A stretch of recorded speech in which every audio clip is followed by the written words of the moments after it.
시청자 여러분 안녕하십니까? 건강한 하루를 보내시기 바랍니다. 좌파에서 벌어지고 있는 비례대표 후보 공천을 위한 정당 속꿉장난이 정말이지 가관입니다. 광우병 선동가, 조국 수호 집단 이런 사람들이 주축이 돼서 정당을 급조하고 비례대표 싸움에 뛰어들고 있습니다. 제가 오늘 정리를 한번 해봤습니다. 첫 번째, 지난번에는 1+4로 이 패스트 트랙 사태를 만들더니 이번에는 민주당 플러스 5개의 군소 정당입니다. 민중당이라든가 이제 급진 좌파 세력이 가세하고 있는 정치개혁연합이라는 곳과 교섭하다가 완전히 그쪽에게 지분을 내줘야 되고 또 여러 가지로 휘둘릴 것 같으니까 그쪽을 빼버리고 시민단체 위주의 어떤 세력과 결합을 해서 더불어시민당이라고 하는 것을 만들었습니다. 더불어시민당은 민주당과 5개의 군소정당이 합쳐진 것인데 5개의 군소정당 중에서 대표적인 존재가 시민을 위하여라는 정당입니다. 나머지는 가자평화당 이름을 알 수 없는 올해 들어서 다 급조된 정당들이고, 이 시민을 위하여는 조국 사태 때 조국 수호를 위한 여러 가지 집회를 기획을 했던 개싸움 국민운동본부, 시민단체 이름도 참 가관이죠. 개싸움 국민운동본부. 이 단체가 주축이 된 시민을 위하여라는 넘버원 군소정당이 더불어시민당에 주도적으로 가세를 하고 있습니다. 이 군소정당들에게 1번서부터 5번까지 번호를 이제 주로 할당을 하고 6번서부터 10번 완전한 당선권이죠. 여기에는 이 개싸움 조국수호 개싸움 국민운동본부 출신들이 아마도 차지할 것으로 보입니다. 민주당은 11번 이후 이렇게 차지하게 되는 것 같습니다. 이 시민을 위하여 개싸움 본부의 주역은 2사람입니다. 한 사람은 우희종 서울대학교 수의학과 교수, 또 한 사람은 최백은 건국대 경제학과 교수. 우희종 교수는 2008년 광우병 사태 때 광우병 후진국인 미국은 소고기 안전기준에 문제가 많다.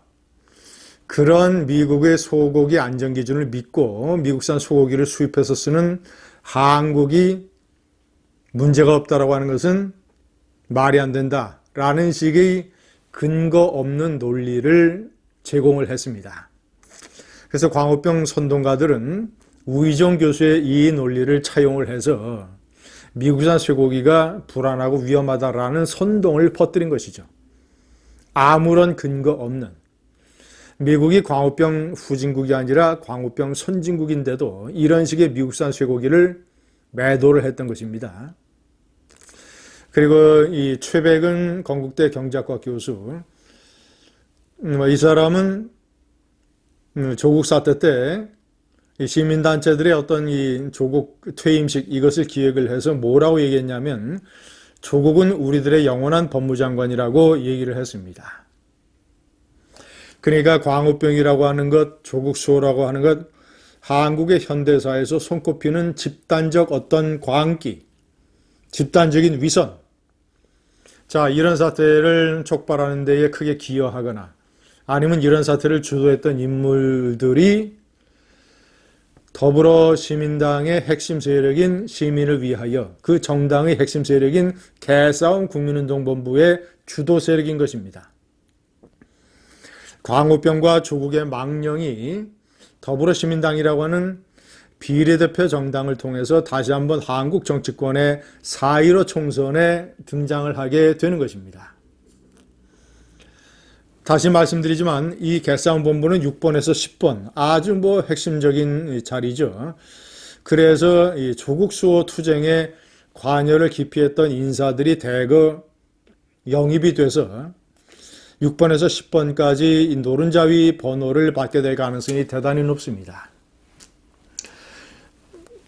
조국이라고 하는 것은 이 좌파 세력이 가지고 있는 집단적인 광기와 위선과 문재인 좌파 정권, 특히 문재인의 어떤 도덕적 파탄, 법과 질서의 붕괴, 이런 것을 상징하는 사건입니다. 그런데 그런 조국을 수호하는 집회를 주도하거나 그런 조국의 위선적인 사태 때 앞장을 섰던 여러 행동가들이 버젓이 아주 편한 방법으로 금배지를 달고 이제 국회 의정단상에 올라서 조국을 수호하고 조국을 찬양하는 발언을 하는 날이 머지않았습니다.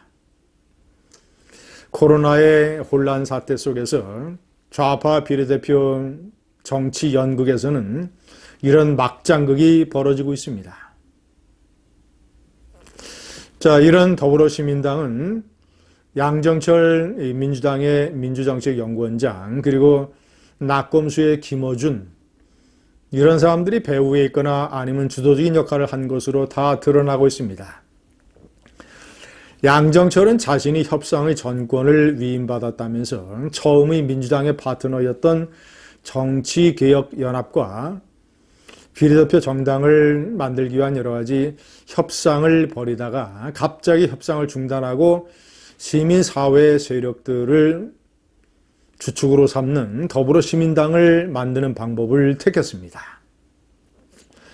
민주당은 처음에는 비례정당, 비례후보만을 위한 정당을 꼼수라고 미래한국당을 비판하더니 전당원 투표라고 하는 일종의 위장극, 통과 의례를 통해서 비례정당에 참여하기로 하고, 역시 민중당이라든가 이 급진 좌파 세력보다는 자신들이 만만하게 상대할 수 있는 시민사회 세력에게 최소한 비례대표 의석 10석을 안겨다 줌으로써 비례정당 더불어시민당을 만드는 데 성공을 하게 되는 것입니다. 이 배후에 양정철이 있고 김어준이 있습니다. 김어준은 자신이 맡고 있는 이 교통방송 프로에서 시민을 위하여라고 하는, 아까 말씀드린 제가 우희정과 최백은의 그 단체, 이 단체를 여러 차례 선전을 해주고 언급을 해주고 이런 방송을 했었습니다. 자, 이 더불어시민당 말고 정봉주 전 열린민주당 의원, 손혜원 전 의원, 정봉주 전 의원은 이번에 미투 사건의 논란 속에서 공천을 받지 못했죠. 손혜원 의원은 이번에 출마를 포기하고 그 지역에는 정청래 전 의원이 공천을 받았습니다. 두 사람이 주도해서 만든 정당 열린민주당. 최근에 각종 여론조사에 의하면 열린민주당은 비례대표 의원을 당선시킬 수 있는 정당 득표율 3%를 넘길 것으로 관측되고 있습니다. 3%를 넘기게 되면 대략 4명 내지 5명의 비례대표 의원을 만들어낼 수 있습니다. 자, 그런데 재미있는 것은 이 양대 주역 중에서 손혜원 전 의원이 조국에게 열린민주당의 입당을 제의했다고 합니다. 제가 판단할 때는 비례대표 후보를 제의한 것 아니겠습니까? 4명 내지 5명이 당선될 수 있으니까 그 최근 슬그머니 청와대 공직기강 비서관을 사퇴한 최강욱, 조국의 아들이죠. 조국의 아들에게 가짜 인턴 증명서를 만들어준 최강욱 변호사, 그런 혐의로 기소가 되어 있죠. 이 사람이 슬그머니 청와대의 공직기강 비서관을 사퇴를 했는데, 최강욱 비서관은 열린민주당에 입당을 했고 아마도 비례대표 앞순위를 받을 것으로 생각이 됩니다. 또 하나의 조국수, 완전히 조국 사태에 깊이 개입을 했던, 조국의 범죄 행위를 도왔던 최강욱은 열린민주당을 통해서 앞으로 국회에 들어갈지 모릅니다. 제가 지난번에 말씀드린 더불어민주당의 4.15 총선 계산법, 우리에게 중도층이란 없다. 조국을 수호하는 세력들을 잔뜩 끌어들임으로써 우리는 조국 사태를 정면 돌파한다. 더불어민주당 내에서 조국 프레임을 다시 살려내면 불리하다라는 일각의 의견이 있지만 다 묻혀버리고 있습니다. 어쩌면 4.15 총선은 또다시 조국과 반조국의 일대 도덕적 대결이 될지 모릅니다. 감사합니다.